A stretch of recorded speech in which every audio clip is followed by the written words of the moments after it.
Bonjour, bonjour. Une fois de plus, nous sommes à notre rendez-vous.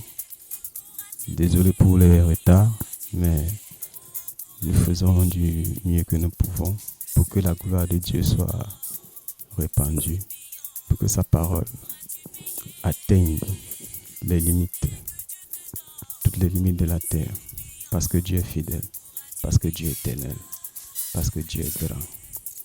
En ce jour, mon frère, ma sœur bien-aimée, nous allons lire un texte tiré de Jérémie 2, versets 26 à 30. Je lis au nom du Seigneur. Comme un voleur est confus lorsqu'il est surpris, ainsi seront confus ceux de la maison d'Israël. Eux, leurs rois, leurs chefs, leurs sacrificateurs et leurs prophètes. Ils disent au bois, tu es mon père, et à la pierre, tu m'as donné la vie, car ils tournent le dos, ils ne me regardent pas. Et quand ils sont dans le malheur, ils disent, lève-toi, sauve-nous. Où donc sont tes dieux que tu t'es fait? Qu'ils se lèvent, s'ils peuvent te sauver au temps du malheur. Car tu as autant de dieux que de villes, ô Juda. Pourquoi contesteriez-vous avec moi?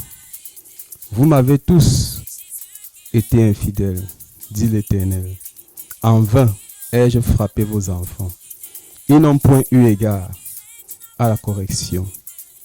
Votre glaive a dévoré vos prophètes comme un lion destructeur. Parole du Seigneur.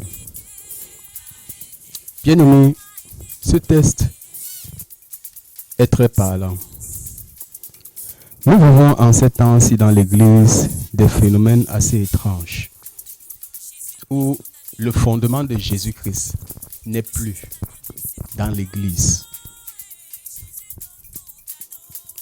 Plusieurs font l'Église, mais sans Dieu. Plusieurs affichent une apparence de sainteté, mais ne sont pas avec Dieu. Et comme ce texte vient de dire, plusieurs ont pris le sacré de Dieu pour mettre ça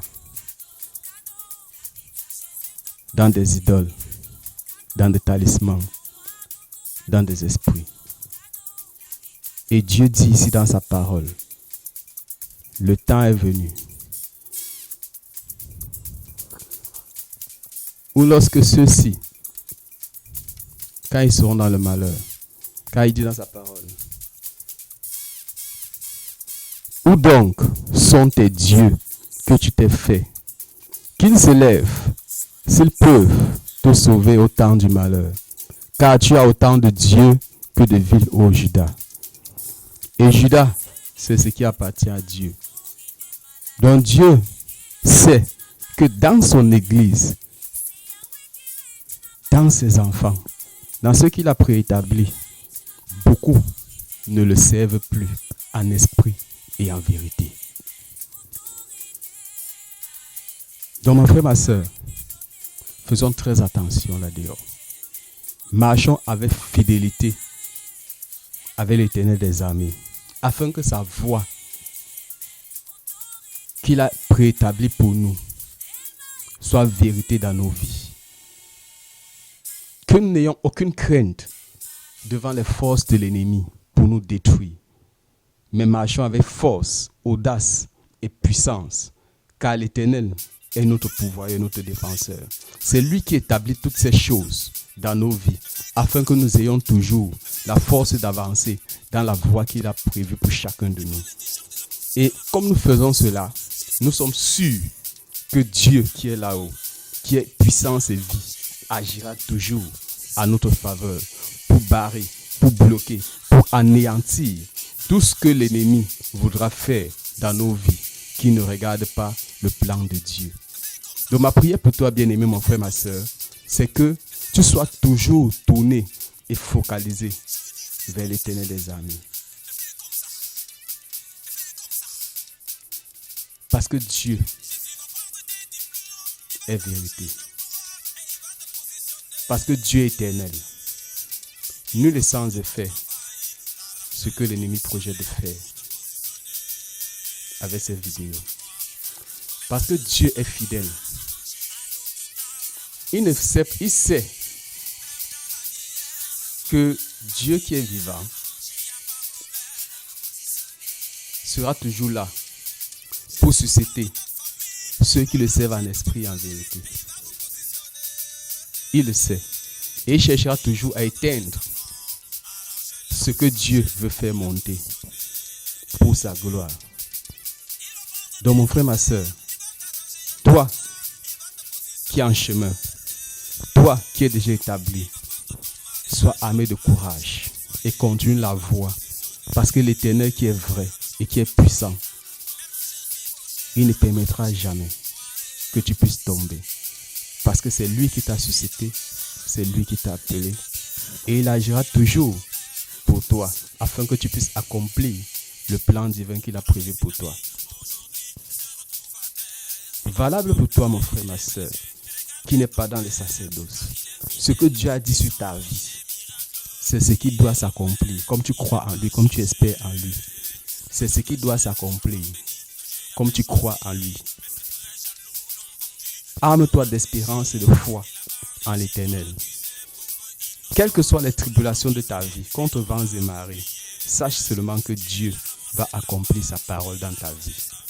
Et il n'y a plus rien qui peut changer le dessein de Dieu pour toi. Parce que Dieu est fidèle, parce que Dieu est tout-puissant. Donc mon frère, ma soeur, confie-toi en l'Éternel et laisse que Dieu agisse dans ta vie avec force et puissance pour que tu puisses te manifester. Parce qu'il a dit dans sa parole, vous êtes une ville située sur une montagne. En tant qu'une ville située sur une montagne, c'est-à-dire quoi? Dans la ville, il y a tout. Tous les réjouissances, toute la gloire de Dieu, toute la gloire de ce monde. Et c'est positionné sur une montagne, de telle sorte que tout le monde puisse voir cette montagne, puisse voir cette ville de loin. C'est ainsi que Dieu te positionne, mon frère, ma soeur.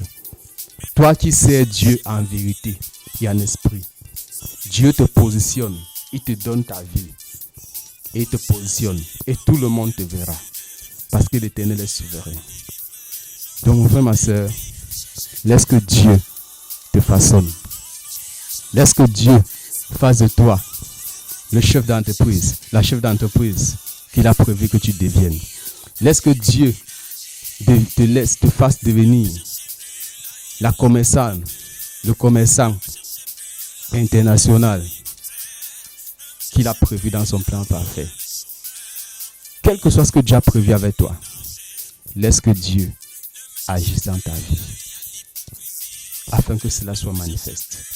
Pour cela, l'obéissance, la persévérance, la foi. Et quand il faut faire le sacrifice ordonné par Dieu, fais-le. Bien-aimé mon frère, ma soeur, agis comme Dieu voudrait que tu agisses. Et tu verras ta destinée se révéler, se manifester. Et rien ne te sera plus impossible. Le miraculeux sera dans ta vie. Et tu verras Dieu se manifester dans ta vie. Parce qu'il est tout puissant. Parce qu'il est éternel. Sois abondamment béni en ce jour. Et que l'Éternel continue de suragir et d'agir encore dans ta vie. Afin que tu sois béni au nom de Jésus-Christ. Amen, amen. Sois béni.